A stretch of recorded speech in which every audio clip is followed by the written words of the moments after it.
What's up? It's Tola, and welcome back to Make Money Make Sense University. I'm your dean, Tola, and today we're going to talk about business credit. I'm using this handy dandy flip system, so we're going to do a flip. Business credit is the ability for a business to borrow money or goods and services and pay it back later. Let's talk about the steps that you need to take before you can actually establish your business credit. Flippy. Step number 1, you need to incorporate your business. It is not enough for you to sell t-shirts and not have an LLC. Of course, you can do that on the side and not pay any taxes, but the man is going to come after you. So the first thing you need to do is establish your LLC or whichever type of business structure you want to have.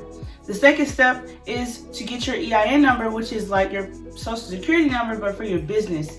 This is free. You can do this online, and I'll have a link to that in the description box below. The third thing that you need to do is go ahead and get a business bank account.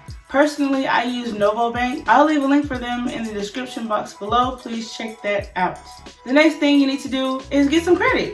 You done did all the other steps. So the major business credit bureaus are Experian, Equifax, and Dun & Bradstreet. Cue the flippy thing.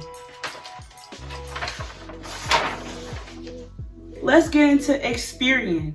So Experian ranges from 0 to 100, with 0 being very bad and 100 being very good, obviously. And it's mostly composed of your credit, your public records, and your demographic info. So credit would be like, how many accounts do you have, your outstanding balances, what is your credit utilization. Your public records are more like, how many liens do you have, the amount of liens, do you have any bankruptcies, do you have any judgments based on your business. The next thing is going to be your demographic info. So your demographic info is like characteristics of your business, and we're talking about size and which industry you're in.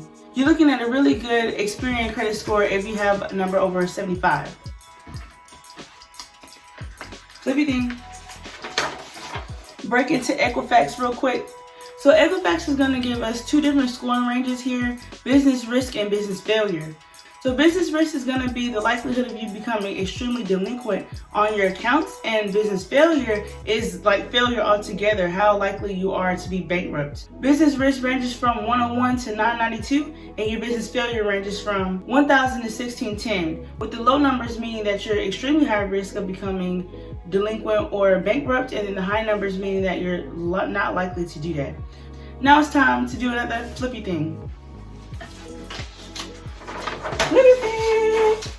Last but not least, let's talk about Dun & Bradstreet, which is one of the most popular ones that people like to talk about. This is going to be your DUNS number. Let me put it on the board for you right now. DUNS,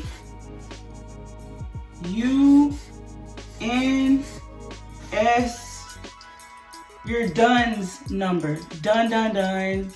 So your DUNS number is going to give you several different analytics, but the most important ones are your paydex, your failure, and your delinquency scores. So your paydex is going to be a representation of your payment history. That's going to be 1 to 100, with 1 obviously being that you suck and 100 being that you're doing awesome. So your failure score represents the probability of you filing for bankruptcy, and this ranges from 1 to 100 or low to high. The higher your failure score, the lower the probability of you filing for bankruptcy.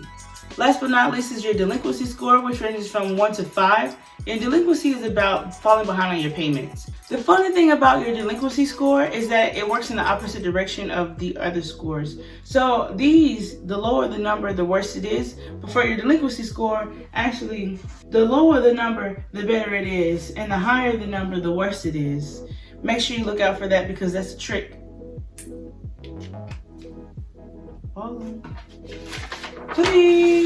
So this concludes the end of today's class. Your homework is to find out what a stock is, because guess what? We get into investments, because investments is where it's at, okay? So today's homework, find out what a stock is, comment down below, and I'll see you on the next video. If you want to get some extra credit, make sure you ask 5 of your friends to subscribe to my channel, and also follow me on Instagram, because the funny bloopers to this video are gonna be there. I know y'all think I did this video perfectly. I know it looks like I be doing perfect stuff, but let me tell you something, I messed up a whole bunch, and you can laugh at that on my Instagram page. And it's right here at It's Just Tola, and you'll see that link down below in the description. This is my last time doing a flippy thing because there's nothing else after this page, and I just want you to know that Black Lives Matter, and that's the end of this video. I'm out.